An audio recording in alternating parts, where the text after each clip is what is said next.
नमस्कार दोस्तों।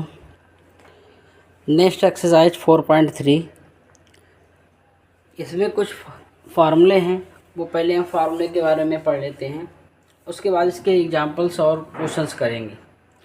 तो हमें मालूम है कि क्वाड्रेटिक इक्वेशन हमारा क्या है, ax² + bx + c, ये हमारा है क्वाड्रेटिक इक्वेशन। इसमें a की वैल्यू जीरो नहीं हो सकती, क्योंकि अगर ये जीरो हो जाएगा टर्म तो ये क्वाड्रेटिक इक्वेशन नहीं रहेगा। तो इसमें क्या है, डिस्क्रिमिनेंट निकालना है, तो इसके लिए d फार्मूला बनता है b² - 4ac। अगर आपसे क्वेश्चन में पूछा जाता है डिस्क्रिमिनेंट निकालिए, फाइंड द डिस्क्रिमिनेंट, तो आप इसी तरह इस फार्मूले से निकालेंगे। अब इसमें 3 कंडीशन आती हैं, 3 कंडीशंस, 2 डिस्टेंस रियल रूट्स। अगर इसमें क्वाड्रेटिक इक्वेशन को सॉल्व करते हैं तो उसमें 2 वैल्यू आती हैं।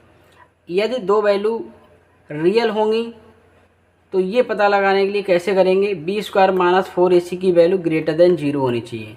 तो ये क्या होता है, d होता है, तो d ग्रेटर देन 0 होना चाहिए। तो हमारे रियल कैसे रूट कैसे होंगे, 2 रियल रूट होंगे, डिस्टिंक्ट होंगे। डिस्टिंक्ट मतलब अलग अलग होंगे। जैसे x की वैल्यू 1 आएगी तो दूसरी 2 आएगी, इस तरह से, या 2 आएगी तो -2 आएगी। ठीक। नेक्स्ट है कि अगर b² - 4ac की वैल्यू इक्वल टू 0 आ जाती है, या d इक्वल टू 0 आ जाता है, यही वैल्यू क्या है, d की वैल्यू है बोल रहा हूँ मैं, तो d इक्वल टू 0 आ जाता है तो हमारे रूट कैसे होंगे, इक्वल रियल रूट होंगे, बराबर होंगे। जैसे x की वैल्यू 1, 1, 2, 2, 3, 3, ठीक है, इस तरह से आएंगे, इक्वल होंगे, सेम वैल्यू, सेम आंसर होंगे। अगर b² - 4ac लेस देन 0 आता है, 0 से छोटा आता है, 0 से छोटा क्या आएगा, -1, -2, -3, कोई भी माइनस की वैल्यू आ जाती है, या d, ये क्या है, d है, तो d की वैल्यू लेस देन 0 आती है, तो उसकी वैल्यू क्या होगी, तो हमारे नो रियल रूट्स होंगे, तो रूट्स जो हैं वो रियल नहीं होंगे। ठीक है, एक एग्जांपल से समझते हैं कि इसको कैसे निकालना होगा, कैसे फाइंड आउट करेंगे कि डिस्क्रिमिनेंट कैसे निकाल सकते हैं। तो हमारे लिए इस तरह क्वेश्चन मिलेगा, find the discriminant of the quadratic equation 2x² - 4ac + 3 = 0।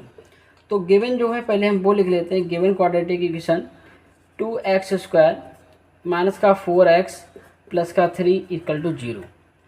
अब क्या है, इसकी कंपेयरिंग करेंगे, तो ax² + bx + c = 0। ये कंपेयरिंग कर लेंगे, कंपेयरिंग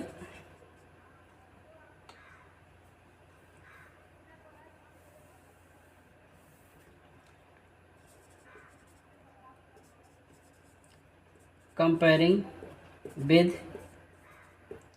ax² + bx + c = 0।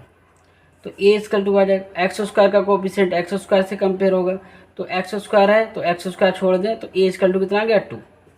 ऐसे ही bx वाला जो है x वाले से होगा, तो b = -4, क्योंकि यहाँ प्लस है और ये माइनस है, तो माइनस की वैल्यू आएगी। c = 3, क्योंकि ये भी वैल्यू प्लस की है c, और यहाँ भी प्लस है, तो कितना आ जाएगा, c = 3 आ जाएगा। इस तरह से हमने क्या कर लिया, कंपेयर कर लिया। अब कंपेयर करने के बाद हम फार्मूला लगा देंगे। d की वैल्यू मालूम है क्या, डिस्क्रिमिनेंट मालूम है, तो d = हमारे पास क्या है, b² - 4ac। तो यहाँ वैल्यू लगा दें, तो b की वैल्यू है हमारे पास -4, ये आ गया, -4 मल्टीप्लाई a की वैल्यू, a तो 4 है, a की वैल्यू है 2 मेरे पास, और ये है c की वैल्यू है 3। इधर देखें, इसके बाद तो यहाँ पर आ जाएगा = 16 - 8, 8 3 जा 24, 2 2 जा 4, 4 3 जा 28, तो आ गया माइनस का 8 बचा। ये वैल्यू लेस देन 0 है, यहाँ पे क्या आ गया, det is d less than 0 आ गया, 0 आ गया, d की वैल्यू 0 से छोटी आ गई, तो आप लिख देंगे hence given equation has no real roots. अब रियल रूट्स हैं नहीं तो आगे सॉल्व करना ही नहीं है, अगर रियल रूट्स आते तो सॉल्व आगे करते। तो इस तरह से यहाँ पर क्या पता चला, नेचर ऑफ रूट्स पता चल जाएगा। तो ये नेचर ऑफ रूट्स क्या हो गया, नो रियल रूट्स हो गए।